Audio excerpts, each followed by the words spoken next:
A very warm welcome once again to all our guests joining from all around the world for yet another exciting seminar. I, Dr. Vinod Kumar from Symbiosis Institute of Business Management, Pune, and Dr. Anabel Gutierrez from University of London feel honored and privileged to moderate sixth seminar in the third edition of seminar series on the digital future for business and society, emerging perspective on the metaverse. The seminar series is hosted jointly by Professor Yogesh Dwivedi, who is Professor of Digital Marketing and Innovations and Founding Director of the Digital Future for Sustainable Business and Society Research Group at School of Management, Swansea University, Wales, UK. Next we have Dr. Laurie Hughes. He is Senior Lecturer within Strategic Operation Group and founding member of the Digital Futures for Sustainable Business and Society Research Group at School of Management, Swansea University, Wales, UK. Last but not least, we have Professor Raman. He is currently Director, Symbiosis Institute of Business Management, Pune, Dean, Faculty of Management, Symbiosis International Deemed University, Director, Strategy and Development, Symbiosis.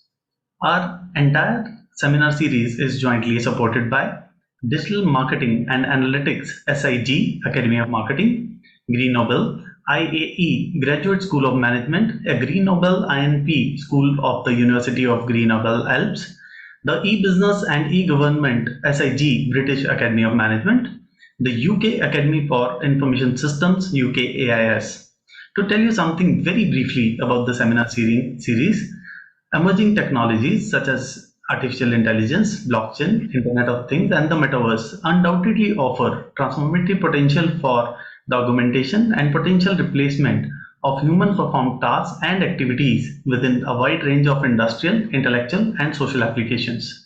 The impact and widespread adoption of these technologies is likely to be transformational within sectors ranging from agriculture, finance, healthcare, manufacturing, retail, supply chain, logistics, and utilities.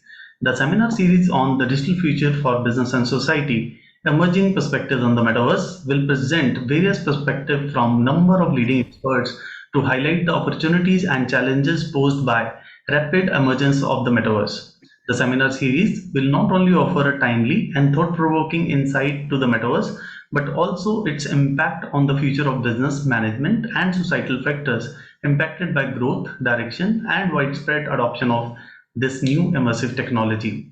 Today, we have with us an eminent thought leader, Professor Kshetri, who will share his thoughts on the topic pollution reducing and pollution generating effects of the metaverse. To tell you something about our speaker of the day, Professor Kshetri is a professor at University of North Carolina-Greensboro, USA, and he's also research fellow at Kobe University, Japan.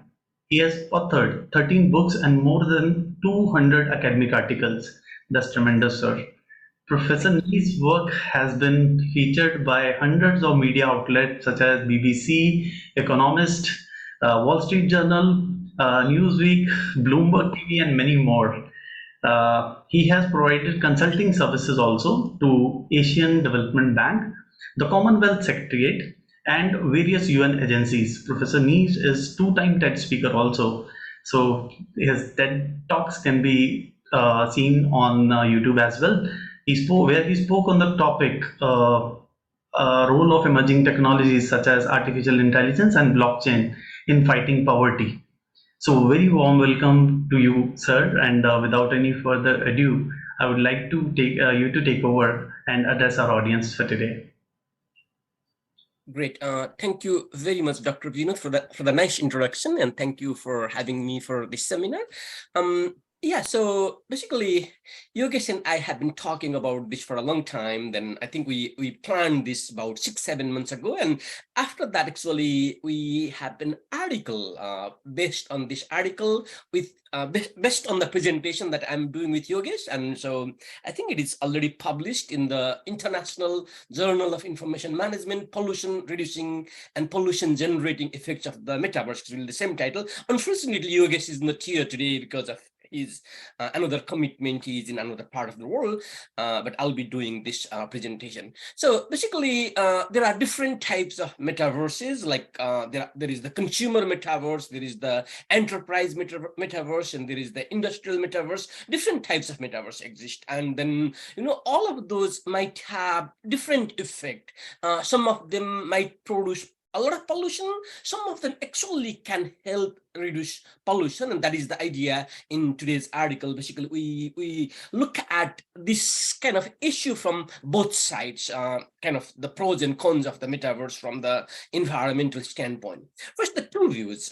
One is the first view is that metaverse will make the world cleaner and greener. That's what some people say. Like the metaverse makes it possible to work together, collaborate, and shop and study. All of these things can be done virtually.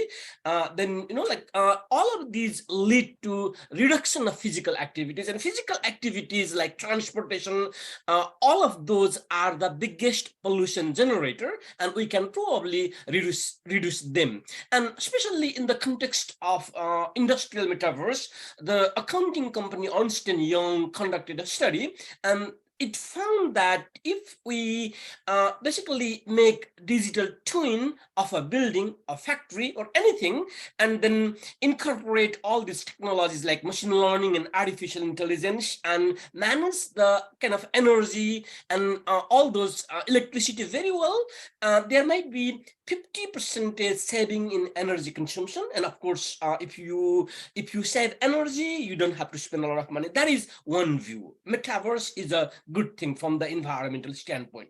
But there are a lot of critics of metaverse. And also, they say that metaverse is not actually it doesn't really help a lot in sustainability, and it is sustainability disaster. That is the opposing view to that one. So basically what they say is actually it generates more carbon footprint and negative environmental effect, because there is a lot of these technologies, augmented reality and virtual reality and artificial intelligence and blockchain, cloud computing. All of these emerging technologies require a lot of computational power, processing power, data transmission, and all of those require a lot of energy. And so basically in that way, they might be generating more kind of pollution, and that is the view. And a study conducted by the management consulting firm Arthur D. Little, and the study was conducted by this company among the UK bank executives. And in that study, the survey found that 67% of the respondents, which are again UK bank executives, believe that energy required to power the metaverse will have negative impact on the carbon footprint, and metaverse will not really make in-person office space obsolete, actually. So there's a couple of things on this one is the Facebook or Meta, and it had Horizon World Metaverse, and they were spending close to $30 billion to develop that actually for the past few years, and they actually gave up the effort right now, and they are focusing more on artificial intelligence, but they're still developing that. And so the Horizon World actually found that only 10% of the people who use the Horizon World Metaverse will actually come back again after a month. 90% actually will not. And so there was a demo in October 2022 of the latest headset, that is Meta Quest Pro, which costs more than $1,500. And so a reporter basically, a reporter was writing that, I'll just read the thing, the Meta Quest Pro, which is more sophisticated than any of the headsets that existed by the time. And the reporter's comment is that that was a great escape from reality, but a good reminder that physical presence is still better. So basically, all the claim that metaverse will be replacing all this work and collaboration and all those things will not materialize. Those are the two views. So there are both views, and we are just looking looking at the two views in this presentation. So before that, if some of the audience missed other presentations about Metaverse, I'll briefly talk about Metaverse things and different types of Metaverse before actually going to the content of the presentation, which is about pollution reducing and pollution generating effect. So Metaverse actually still evolving, and no one knows exactly what Metaverse is, and the different definitions are evolving. Many people basically are defining that. And so simple definition is enhanced and upgraded version of the internet. So we have the normally the 2D version of the internet, and so that will be 3D, that type of thing, enhanced. And so how exactly it can be upgraded, how exactly it can be enhanced, differs from people to people, the view, and that is the idea. And I did a few articles on this one, and in the typology of the Metaverse article that I published in Computer, it has kind of these five features of Metaverse that people are talking about. So the first is the Metaverse as the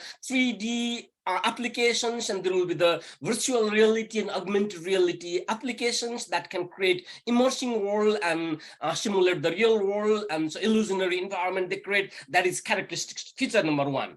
And feature number two is decentralized functioning economy based on blockchain and cryptocurrency. And feature number three is all the different metaverses should be interoperability is there. Then if you basically move from one metaverse to another metaverse, you can bring all your digital identity, assets, and all of those things with you. That is the third feature. And fourth is there will be digital avatars. And the fifth thing is real-time synchronous communication. So these are the five things a lot of these analysts talk about when they think about metaverse. So, but actually, it is very rarely that you can find a metaverse which has all these five features, and maybe some of them are 3D, some of them are only 2D. Some examples I'm giving, just 2D metaverse is possible. Like there is one example, Gather.town, which is 2D metaverse, where there are actually millions of people do different types of meeting. And decentralized and functioning economy based on blockchain doesn't have to be, actually, including the Horizon world I was talking about doesn't really have that. So these are kind of,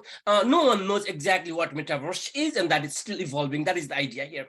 There are three types of metaverse. One is the enterprise metaverse, where we do the things that we normally do in a company, like doing meeting, and so maybe doing some type of training. And rather than doing training, in-person training, which is not possible in many cases, or rather than doing training by Zoom and that type of thing, metaverse, immersive type of environment is better. And that is the idea here, actually. To take an example, some of the companies actually, the accounting consulting company Accenture actually gives all the training to newly hired employee, like cybersecurity training, doing metaverse on the metaverse. Basically, that is probably better than even the in-person things in some context. And so we do all the things that companies do, HR and training, code designing product with customers. And so it helps companies probably reach the global audience. And that is the enterprise metaverse. And so this is one example of enterprise metaverse, doing basically meeting and that type of thing. And basically you can feel like wearing that headset, being in a room, but you don't actually have to be in that room. And that is enterprise metaverse.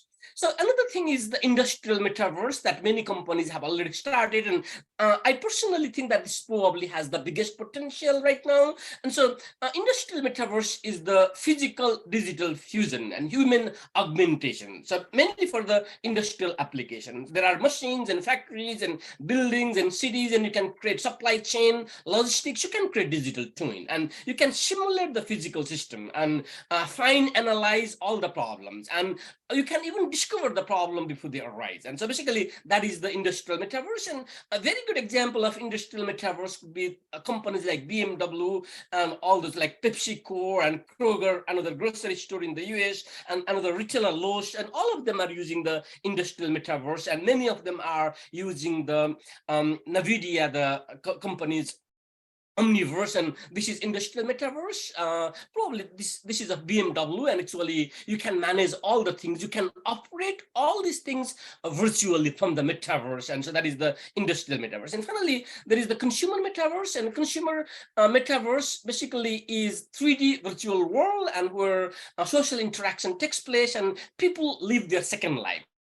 immersive experience, play games and socialize and all those things they do. And it may be the real world, but in many cases, it is not actually the real world. It is a simulated virtual world. And some of the players here are Fortnite, Roblox, and Minecraft are the players. So these are just three brief introduction about metaverse and different types of metaverse for those of you who maybe who are wondering what exactly metaverse is and different types of metaverse. Now let's go to the actual topic of the presentation, and in that one is this is about the pollution reducing and pollution generating effects. This is consumer metaverse. This related to earlier on. So basically, again, just to summarize this one, there is some overlapping, and if you design a metaverse, there might be something you do, you might have component of consumer metaverse and enterprise metaverse, or there might be even the kind of intersection of all three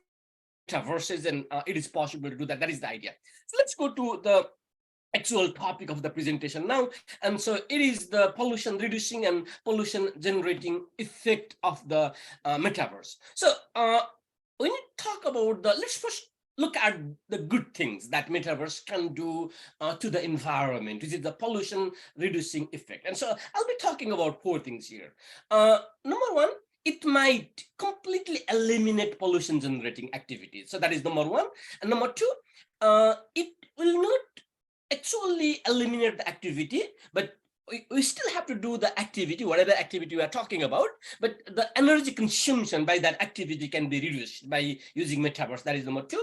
And like metaverse can reduce physical consumption, that all of us actually, maybe we buy a lot of things, unnecessary things, and pollute the environment, buying a lot of clothes. And so if we spend a lot of time, maybe 20 hours a day on the metaverse, we don't need to buy physical things. Actually, we buy digital things like the non-fungible tokens. Actually, the company Nike already made $185 million just selling digital version of sneakers. So people do not buy. Everyone has a couple of those Nike sneakers, and who wants more Nike? Just buy the digital thing. And so that is actually a real thing happening in the world, and physical consumption can be reduced. And the 4th thing is, especially in the case of Web3 metaverse, which is based on blockchain, it is possible to measure pollution generated activities more accurately. And if we measure things accurately, there can be reward and punishment for doing bad or good things. That is possible. Those are the 4 things that I'll be first talking about in this pollution reducing effect.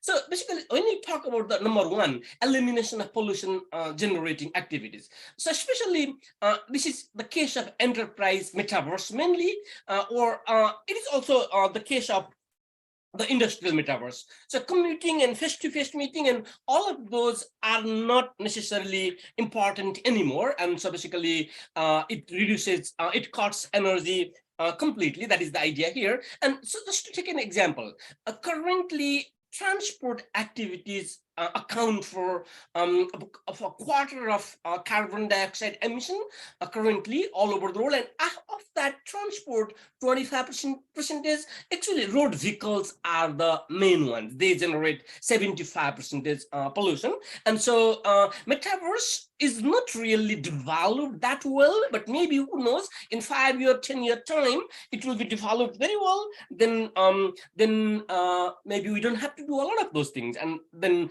those activities can be reduced, and everyday activities, and some of the activities actually like flying wire planes in the military training, and all those things can be actually, the training can be conducted in metaverse, immersive experience, and people have exactly the same experience like flying the real plane, and maybe you can do a lot of training in the metaverse, and in that way the metaverse activities can be reduced, like the pollution generating activities can be eliminated.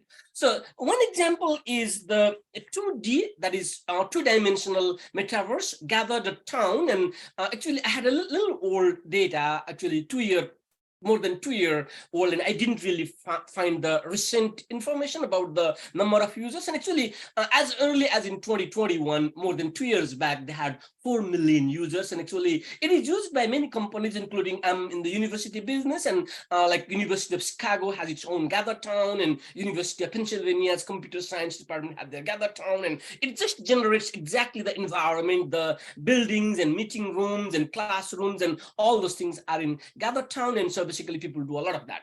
And so one example of companies that is using GatherTown is Ripple Maths. And Ripple Maths is actually, this is recruitment automation platform based in Manhattan, New York. And actually Ripple Maths wants all the company's engineering product team not to go to office, do the things, all the collaboration in GatherTown and teamwork and collaboration. And so the argument is Manhattan has very bad traffic here in the US.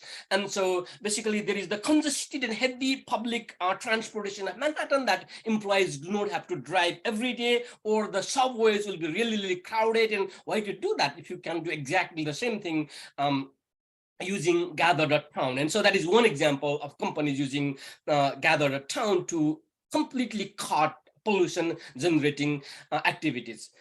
So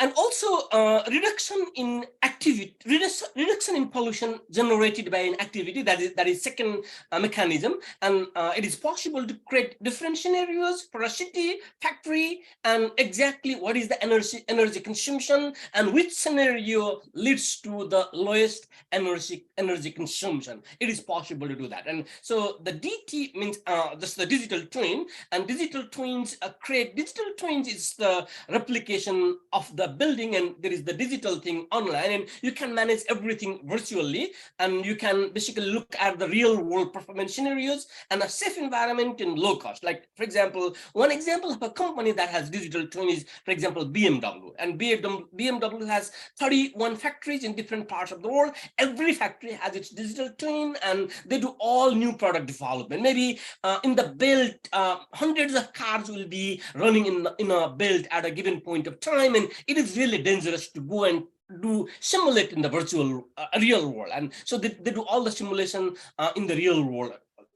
Another example is this Microsoft was working on industrial metaverse before. And so Microsoft has industrial metaverse for this Hellenic, and Hellenic is basically one of the bottlers of Coca-Cola in Europe, and it has 55 facilities, and which serves 29 European markets, and it has kind of industrial metaverse, and data from all the Hellenic plants using sensors, they go to the virtual world, and then in the digital twin, and basically they can manage all the scenarios and plan all the things. And in a 12-week period, when we were doing it last year, energy consumption was reduced by 9% of the Hellenic plants, and that is one thing. And so industrial metaverse, and one example here is one of the biggest player in this industrial metaverse is NVIDIA, the GPU company, and it has Omniverse, and Omniverse has all these industrial digital twin and autonomous rovers, and physical space can be used to create virtual space, and all the constraints and details will be in the virtual space. All the constraints and details means how much energy is light bulb is consuming, and what is the distance between different plants, and all those things will be exactly in the virtual world. And so they can create different scenarios to lower energy consumption and carbon dioxide emission, and so increase energy efficiency. And so, for example, some of the examples those companies can do is install or place solar panels to maximize light exposure. Basically, you don't really have to move the solar panel. Actually, physically, you can move that virtually, because the virtual space exactly is the replication of real space. It has all the constraints, all the details of the real space, and you can actually know the sun exposure by putting solar panel virtually in different parts, and then cool down more during the summer, for example, and I have explained that in my recent article, The Economics of Industrial Metaverse.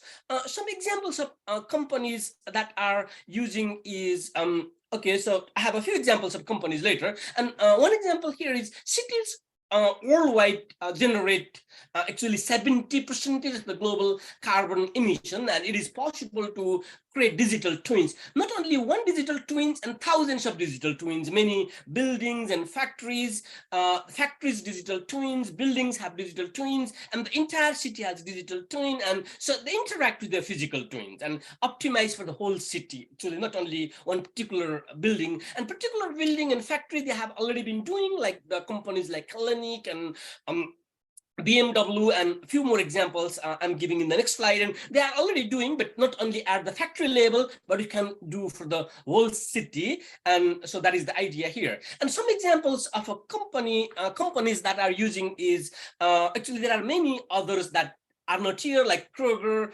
and the US retailer, grocery retailer, and Lowe's, and they are also using that. Amazon also uses industrial metaverse, but here are two companies that I'm giving examples. Renault, the car company, is actually saving $300 million with the industrial metaverse.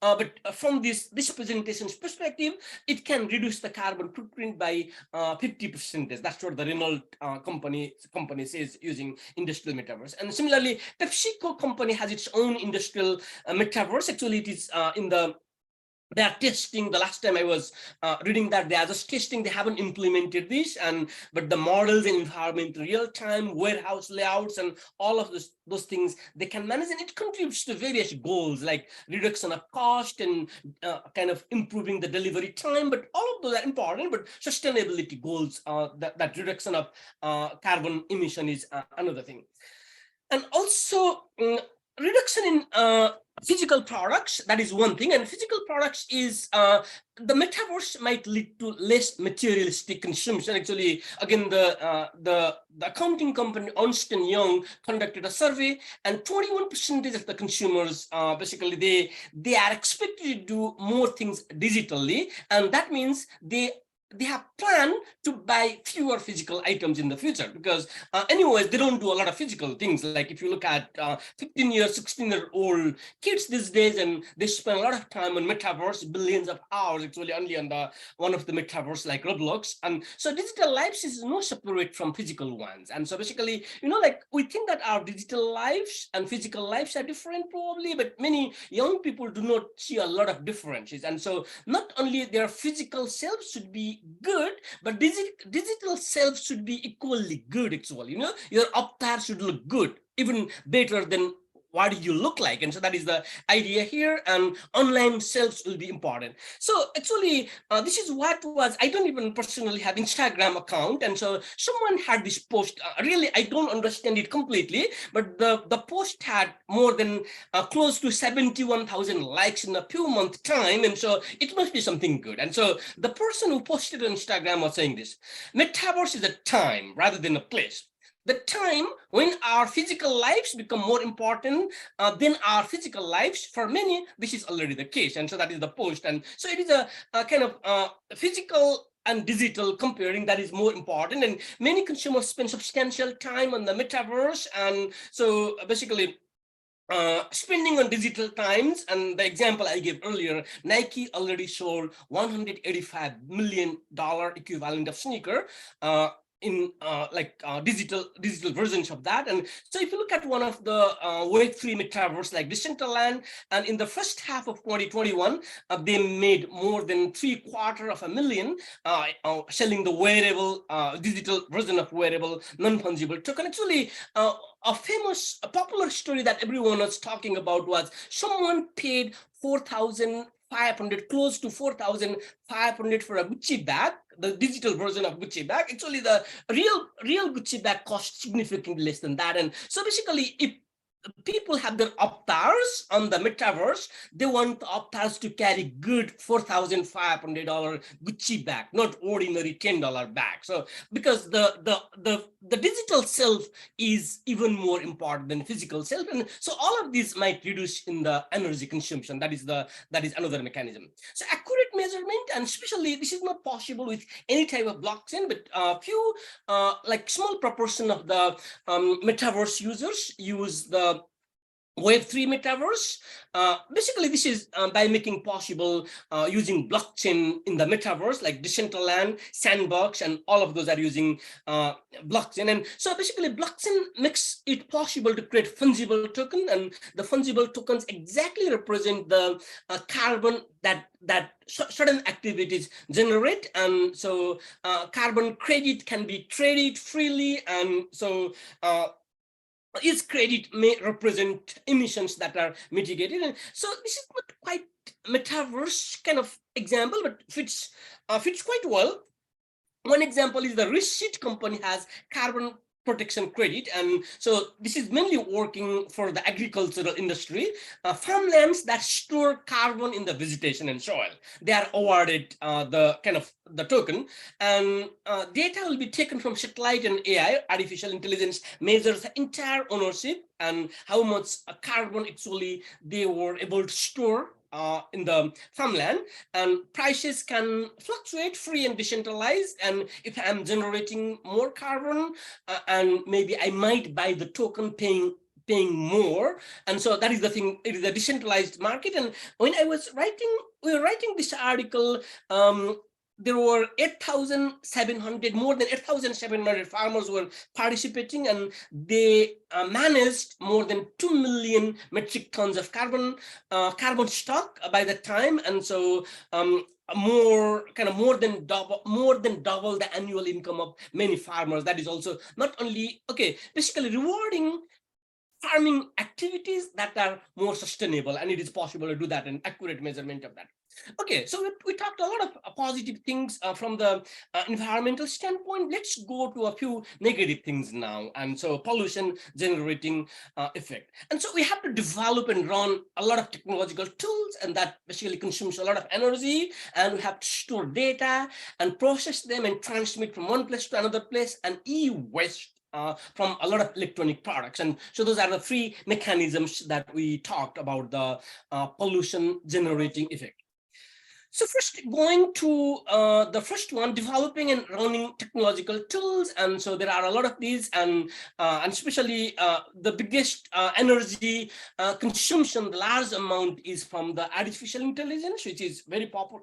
I mean, commonly used in all the metaverse application, deep learning based software. And so that kind of those products are used, and especially the natural language processing. And for example, natural language processing applications, they understand words and image, video, text, and generate response. And so there are handheld controllers and eye tracking equipment and virtual reality content control devices, and even we can give voice-based command to engage in some type of metaverse activities. And all of those require understanding of natural language processing, not only words that we speak, we write, but also different type of signs, and all those things basically consume a lot of energy. And so basically 3D images, animation, speech, and artwork, and all of those are needed. And if we are using blockchain in the Web3 type of metaverse, and also we have to execute smart contract and use blockchain, and blockchain consumes a lot of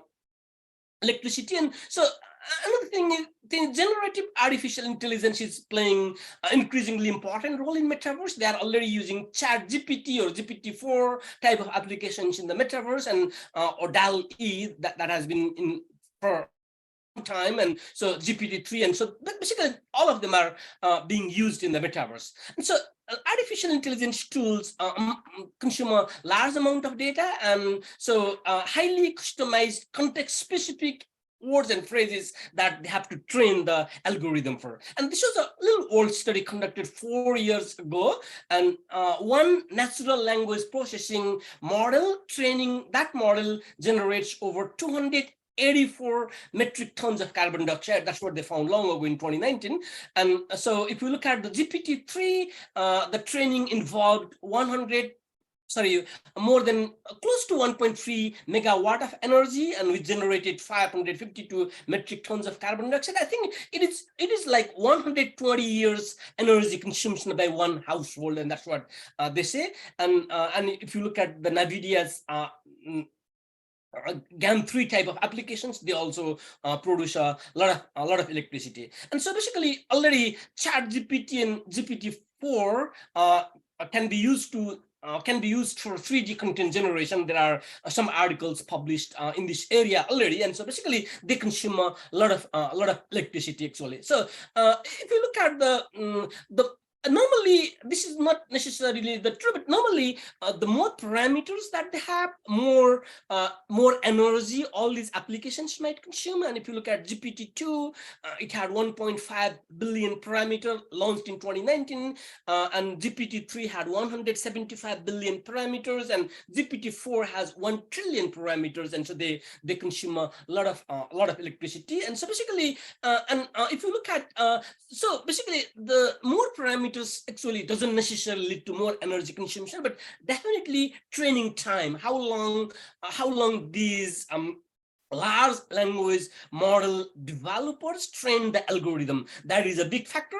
And actually I was just looking at, they are training apparently GPT-5, and that's what they say. And GPT-5 requires like 25,000 A100 and H100 the graphic processing units from NVIDIA. And actually, more importantly, just to train ChatGPT, it took 3 to 5 months, and GPT-5 that is being trained. And if you ask OpenAI, they say that it is not true, but I read in many different places, and GPT-5 training takes 6 to 10 months, double the training time. And the more time you train, the more energy consumption in training those kind of algorithms. And so basically the idea here is all these things generate a lot of electricity, and in the case of Web3 metaverses that use blockchain and cryptocurrency, the energy consumption is even bigger actually. And because blockchain applications like Bitcoin and Ethereum is moving to the proof of stake algorithm, like proof of stake consensus mechanism. I think they are in the process, but maybe after that, after implementation, energy consumption will be reduced by a lot. But currently, a lot of the non-fungible tokens use Ethereum, and I'll be coming to that in the next slide. And so basically, they will consume a lot of electricity. And so average non-fungible token, and if you talk with a lot of these companies, and they create these non-fungible tokens for the metaverse, and average non-fungible token consumes 340 kilowatt hour of energy. And if you compare that, and I just compare the World Bank data, and so if you go to the country of South Sudan, so one non-fungible token that people are buying and selling and minting, and all of those processes generate consume energy that helps an individual in the country of South Sudan for 7.7 years. So that is the lowest energy consumption is in South Sudan. But if you look at the high income countries, and one non-fungible token is equivalent to 13.7 days of electricity, even in high income countries. So all these non-fungible token used in the metaverse consume a lot of electricity. That is the thing here. And so basically, a good thing is they are moving from proof of work to proof of stake, and when all of these things go well, and the energy consumption will be reduced substantially, because Ethereum represents most of the non-fungible token generated so far. So that is number one. Number two is the storage of data and transmission of data and processing of data that consumes a lot of electricity. So basically, everything has to be stored in a data center, like the environment for the metaverse, objects used in the metaverse, and the users have their avatars on the metaverse. All of them should be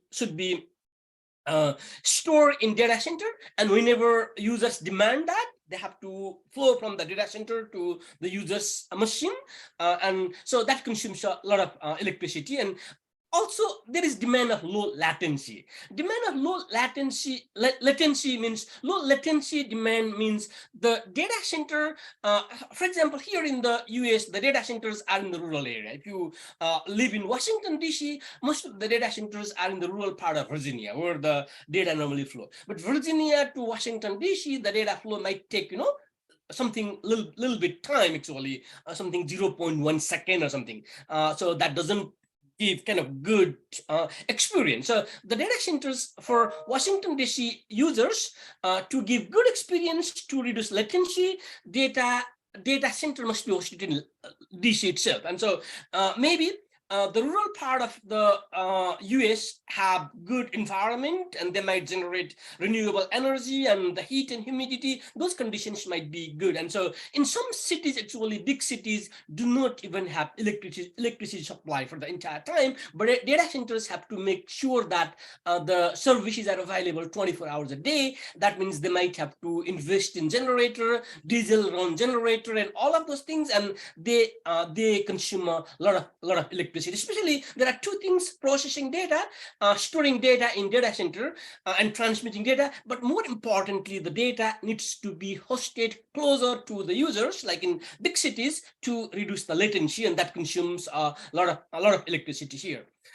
And so basically, adverse effect in environment, and our company Nico Partners studied the kind of things about the metaverse energy consumption. And so games are currently the biggest activities. Though we see a little bit industrial metaverse application, enterprise is almost dead, few people are using, but gaming is the most popular application. Actually, if you look at the, I think Roblox is the biggest metaverse platform, a game platform with 200 million users. And so cloud gaming will reach 500 million users in Asia. Data storage, processing, transmission, basically consumes a lot of electricity. So their estimates suggest that only one high-end gamers, which has state-of-the-art virtual reality equipment, will generate 0.9 metric ton of carbon dioxide every year. So basically, and especially cloud gaming, if you have all your things in your computer,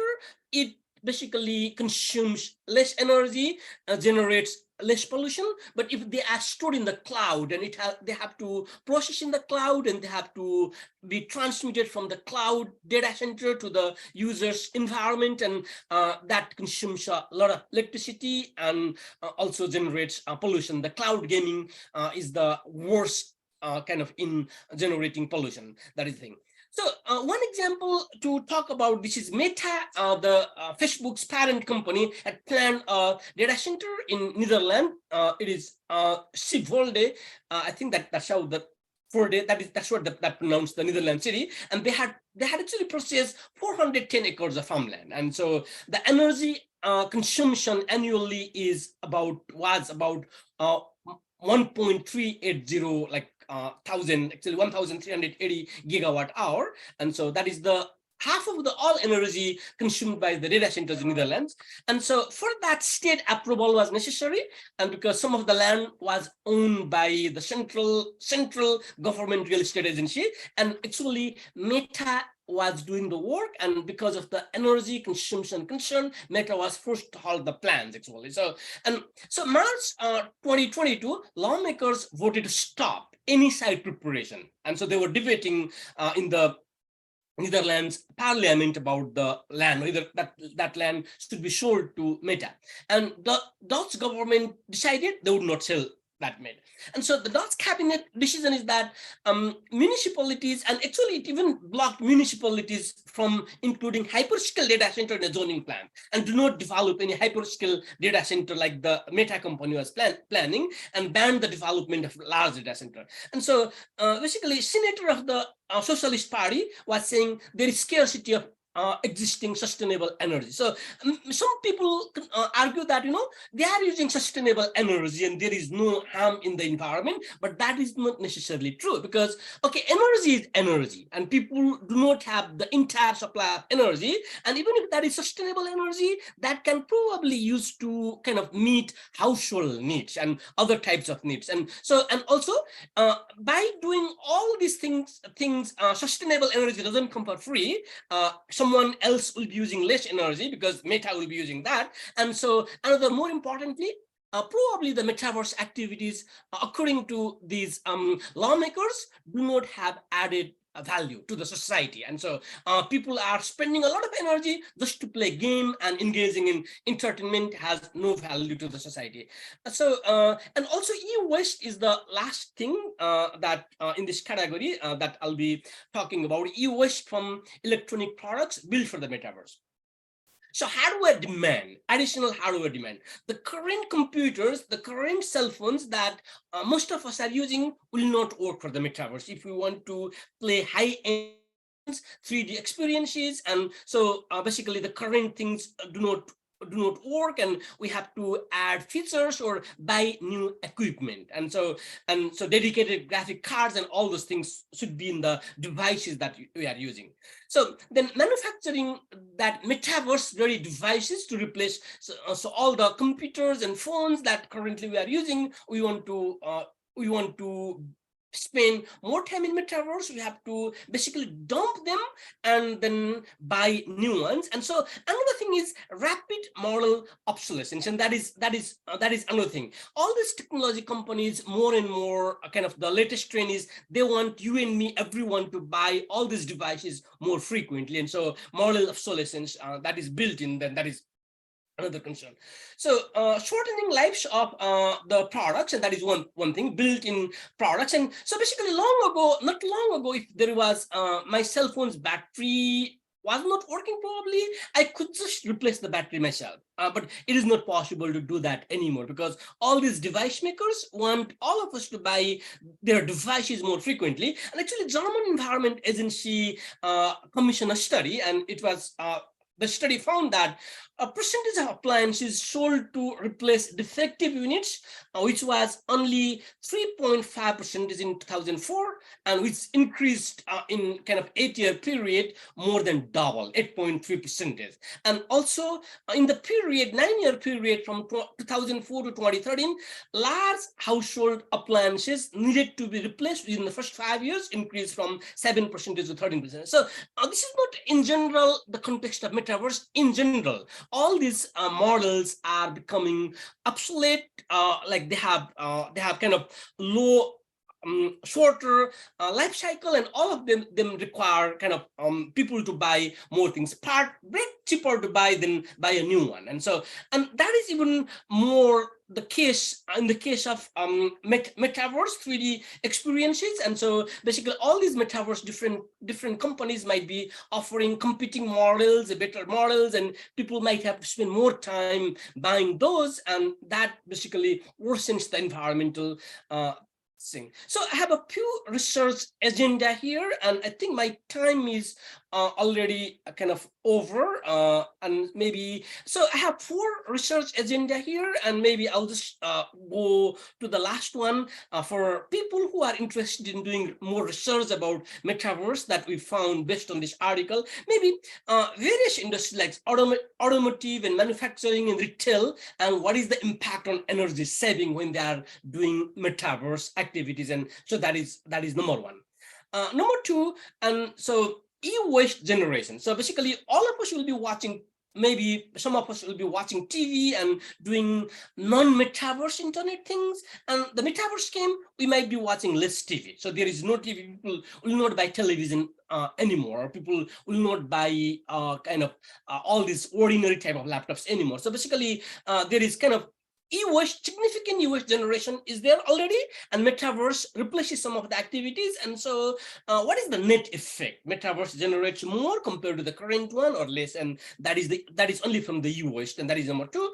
Number 3 is different types of firms, like the characteristics. And so many people say that characteristics of an organization affects the adoption of a technology or a strategy. And so in this area, so what are the different characteristics from that location and size and industrial sector and all these things? And so if you are talking about pollution reducing activities like commuting, the ripple Mats, the company that I talked earlier, encourages all of the people to work from home, do not come to office. But there are some companies like here in the US, we have these companies like AT&T, JP Morgan, Tesla, and all these companies are examples of companies that require all of the employees to have to come to the office to work. And so basically, okay, so for these companies, then teamwork and collaboration on the metaverse is not possible. What are the different characteristics of companies that might affect these different strategies? That is the third area.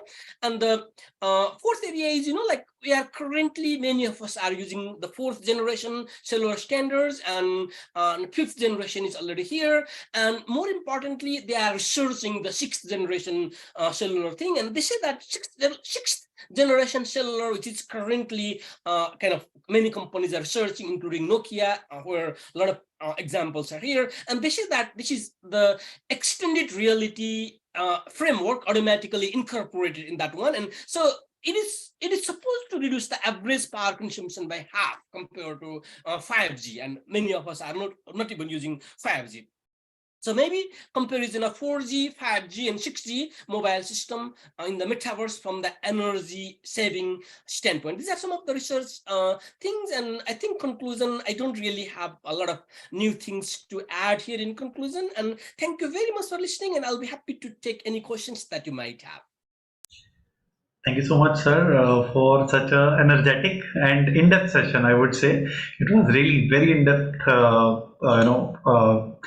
You have covered very well the two facets of the coin, I would say, the positive and the negative impact of metaverse, and it was wonderful and very interesting. When I could not imagine, how depth would be, using technologies and how they are generating pollution.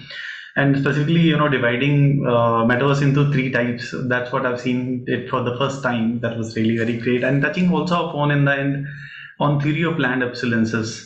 So which is really very important from technology standpoint. There were wonderful points which were covered, followed by examples from a lot of companies. It was really very insightful talk. So we have few questions from the audience, and if time remains, I'll ask mine. So I invite Dr. Anabel here for taking the questions from the audience. Over to you, Professor Anabel. Thank you very much.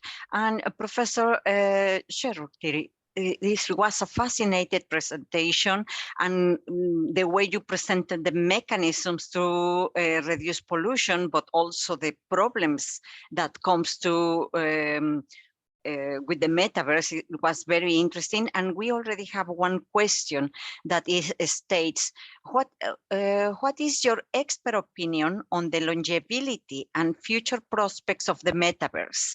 In your presentation, you associated with NFTs and decentralization. To some skeptics argue that metaverse is merely a fad. Do you believe the metaverse has promising future, or do you think it is destined to be just a passing trend? Right, thank you, Anabel. That is a great question. So a few things here. So the NFT thing I was talking about, actually the latest number of metaverse users is a little more than, I think, 520 million. And of this 520 million, actually, what do you call Web3 metaverse using NFT and blockchain is small proportion. Actually, exact number I forgot, but it is less than 7 million. Okay, imagine 520 million metaverse user, and fewer than 7 million are actually using Web3 metaverse, like the Decentraland and Sandbox. Actually, they were saying that Decentraland, which is $1 billion company, and it had only 8 users. Someone was commenting monthly users, doing actively really the Web3 thing. So Web3 and NFT is not part of the metaverse, and actually many metaverse applications, and some people that's what some people think, but many of them, like even if you look at the Meta's Horizon World, that is not really Web3 type of metaverse. And so number one, metaverse doesn't have to use NFT and blockchain, and many of them are not using. That is one.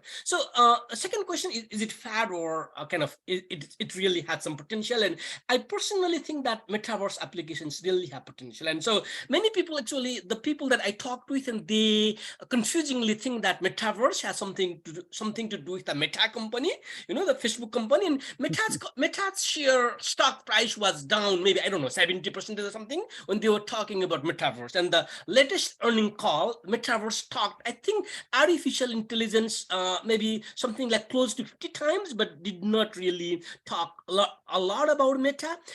And the stock price almost up by 70% as now. So everyone these days, the shareholder, especially stockholder, want you to focus more on these artificial intelligence like the chat GPT or GPT-3 type of applications, and they have more potential. But actually, again, going back to the example of Meta expects to lose more money on Metaverse, and it's still doing all the gaming thing, Metaverse research and development. And so what the company is saying is, okay, so Metaverse, right now you have to create the 3D virtual world, which is really complicated. I have to have a lot of manpower, programmers. Maybe in the future, if you actually, Meta is investing a lot of money in this large language model, its own, developing that. In the future, you can just ask one of the large language models, generative AI, to create 3D virtual world for you. And so basically all these artificial intelligence investments that they are currently doing and getting rid of the metaverse things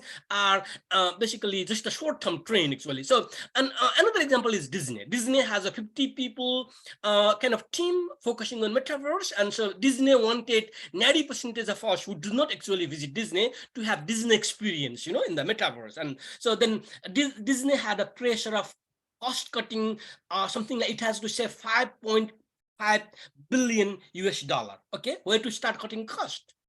They started with metaverse, laying off all 50 people, and that is the obvious thing. It is not giving them return. And so basically these are rather short-term type of things. And after all this and biggest challenges right now, the metaverse failure is that the example I was giving earlier, the headsets are not really good. And so there is the cost-cutting measures, and again, diversion of investment, like in the artificial intelligence. All of those have short-term effect, but metaverse actually is not dead, and it is coming in the future even more developed from. So these are the things that I think in response to your question. Thank you. Thank you very much, and I agree with you. These environments of the metaverse, I don't think they are going to just pass by. It's something that we is still in the creation, in the prototyping phase, and we just need not to forget what was happening. For example, 20 years ago, when all the social media started. Everybody was thinking it just for entertainment, is not going to impact businesses. And here we are now with all the positives, but also the very toxic aspects of social media. And hence it is important that we are having these conversations about the benefits, but also to evaluate the huge impacts, as you mentioned in your presentation. So thank you very much for that. And we have actually another question that is, from Akash, that is saying, is there a possibility to solve environmental issues by using AI by our avatar metaverse? That is very related to a second question, that is, how do you envision addressing and minimizing the carbon footprints associated with the metaverse while ensuring its sustainability, sustainable development, and increase the use as we have the increase of usage of the metaverse? So both of them are related about the environmental sustainability.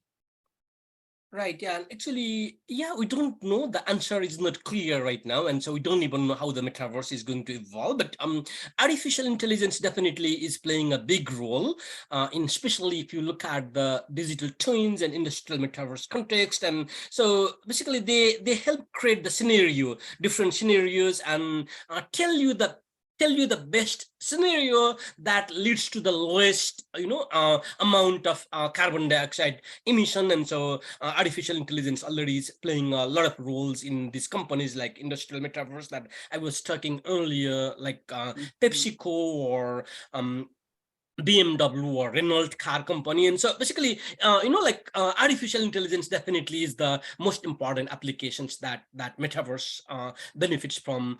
Achieving all the goals, organizations have the various goals like reducing the cost and response time, delivery time, and quality of products, and flexibility and dependability, all of those things. But more importantly, achieving sustainability goal. And so they will play. And so again, and some of the trends like Metaverse, spending more time on Metaverse, many people criticize that is not socially good probably, but from the environmental standpoint, that may not be too bad thing. So basically buy digital things compared to more physical things. Why do you need 20 pairs of Nike sneaker? So if you need only if one or two are sufficient, buy the 18 digital version of 18. And so definitely the digital version of 18, so consume much less energy. Generating one digital version consumes maybe, I don't know, 1/1,000,000th of the energy that kind of a physical version consumes. And there are definitely good mechanism, but at the same time, we have to be aware of the built-in obsolescence that companies want you and me to buy more and more, update our products every month or every year. And if we do not do that, maybe why not do every 10 years, so like that, if we do that, and we might also contribute to the consumption, like energy consumption and reduction of energy consumption.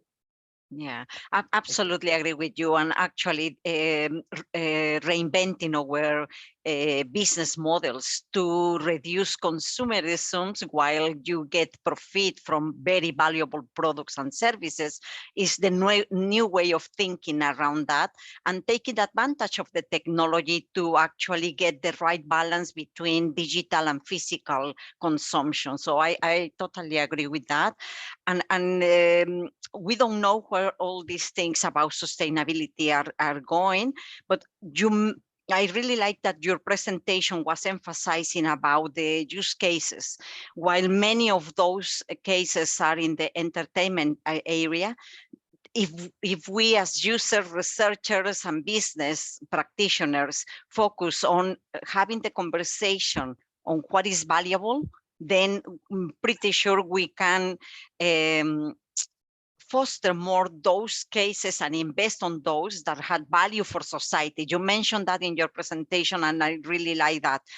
We need to take care about investing on metaverse that add value to society, not on metaverse that has no value or actually will cause a lot of harm for social well-being or environmental issues. So yes, thank you very much. Let me see if there is any other question that is missing. And no, I think there are only the thank you messages that are there. Perfect. Yeah, thank you. Well, thank you very much for that. And over to you, Vinod. Thank you. Dr. Kumar. Thank you, Dr. Anabel. Thank you for taking out all the questions, Professor Neer, and thank you for Dr. Anabel for taking those questions. For asking those questions to him. So before we leave, there is a ceremony to thank and announcing the next seminar series. So I'd like to do that. Before I do, Professor Raman, would you like to say something? Thank you so much, Professor Neer, for taking out time for this session. And sincerely appreciate, and as I told you, and possibly information for others, Professor Yogesh is in a conference, so he couldn't join us today for this particular session. So he has expressed his apologies for the same, so he could not make it. So I thought I'll keep you informed, and also Professor Neer, about the same. Thank you, sir. I think you can close, Dr. Vinod, by announcing the next seminar dates. Thank you, sir. And thank you, Professor Anabel, as well. I mean, I was asking for you. I think you joined just when the session started. Thank you. Thank you for joining. So thank you so much once again, Professor Kshetri, for taking out your precious time for such an insightful session. Many thanks to Professor Yogesh, Kumar, Dwivedi, Dr. Laurie, Hughes, and Professor Raman for conceiving the idea of the seminar series and creating such a wonderful platform to discuss this contemporary theme, emerging perspective on the metaverse. So I would like to thank all our guests who have joined from all around the globe today. Last but not the least, I wish to thank Mr. Rajesh Bagewadi and his team for IT support. So before we leave, the link of next seminar is already posted on the chat. You can register for the same.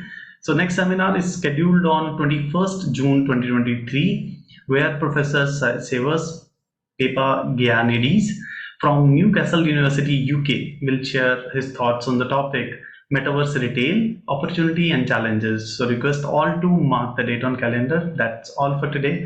Looking forward to see you all in the next seminar. Thank you once again. Have a great